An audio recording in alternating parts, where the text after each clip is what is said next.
दोस्तों, आप देख रहे हो जोली द डेथ स्टोरी। मैं आपका दोस्त सुनील कुमार इस कहानी में आप सभी का स्वागत करता हूं। लेकिन इस कहानी में आगे बढ़ने से पहले अगर आपने हमारा चैनल अभी तक सब्सक्राइब नहीं किया है तो कर लें, साथ ही बेल आइकन भी जरूर दबा दें ताकि हमारे आने वाले वीडियोस की नोटिफिकेशन आपको मिलती रहे। तो चलिए बढ़ते हैं आज की इस कहानी की ओर। महाराष्ट्र में बना हुआ यह एक नकनपुर नाम का छोटा सा गांव है। इस गांव के अंदर एक बहुत ही ज्यादा भयंकर शैतान की बातें अक्सर सभी गांव वाले करते हैं। महेंद्र नाई भी इसी गांव के रहने वाले हैं। वो बताते हैं कि वो गर्मियों के दिन थे जब वह काला साया उन्हें पहली बार दिखाई दिया। उस रात काफी ज्यादा गर्मी थी और गांव में बिल्कुल ही बिजली नहीं थी, जिस वजह से उन्होंने सभी घर वालों के साथ ही अपने घर के आंगन में खाट बिछा ली।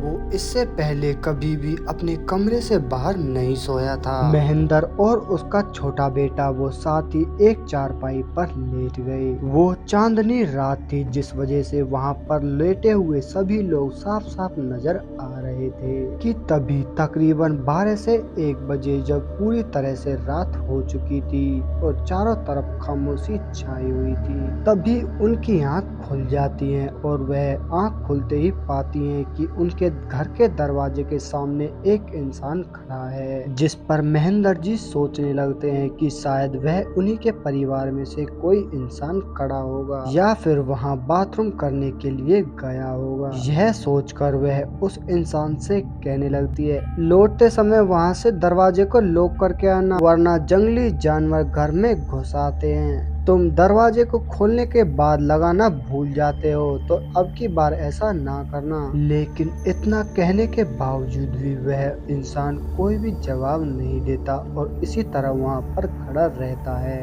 लेकिन उस इंसान को काफी देर से वहां इस तरह बिना हिले डुले एक ही जगह पर खड़ा रहना, यह महेंद्र जी को कुछ ठीक नहीं लग रहा था, जिस पर वह थोड़ा गुस्से में उसको बोलने लगते हैं कि तुम्हें सुनाई नहीं दे रहा क्या? मैं कब से तुम्हें आवाज लगा रहा हूँ। महेंद्र जी के इतना कहने पर वह इंसान उन्हें बहुत ही ज्यादा डरावनी निगाहों से देखने लगता है। महेंद्र जी जैसे ही उस इंसान के चेहरे की तरफ देखते हैं, वह एकदम से चौंक जाते हैं। उस इंसान का चेहरा पूरी तरह से नीला और बहुत ही ज्यादा डरावना दिखाई दे रहा हो कि तभी वह इंसान महेंद्र जी की ओर बढ़ने लगता है, जिसे अपनी ओर बढ़ता देख अब महेंद्र की सांसें रुकने लगी और वह पसीनों में लथपथ हो गया। लेकिन तभी उनके पीछे से उनके कंधे पर कोई हाथ रख देता है। लेकिन महेंद्र अब तक इतना ज्यादा डर चुका था कि तुरंत उसकी चीख निकल पड़ी और डरते हुए जैसे ही उन्होंने पीछे की तरफ देखा तो उनके बड़े भाई का लड़का था, जिसे देखने के बाद महेंद्र को थोड़ी राहत की सांस मिली और उसकी जान में जान आई। साथ ही वह मुझसे कहने लगा, चाचा जी आपके माथे से इतना पसीना क्यों बह रहा है और आप इतने डरे हुए क्यों लग रहे हो, और इतनी रात गए आखिर तुम यहाँ किससे बात कर रहे थे?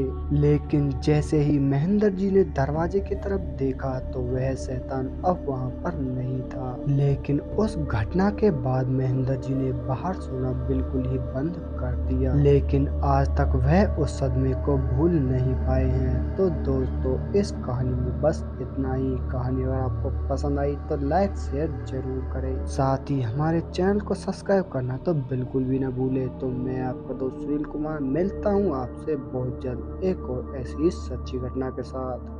तब तक के लिए बाय एंड टेक केयर।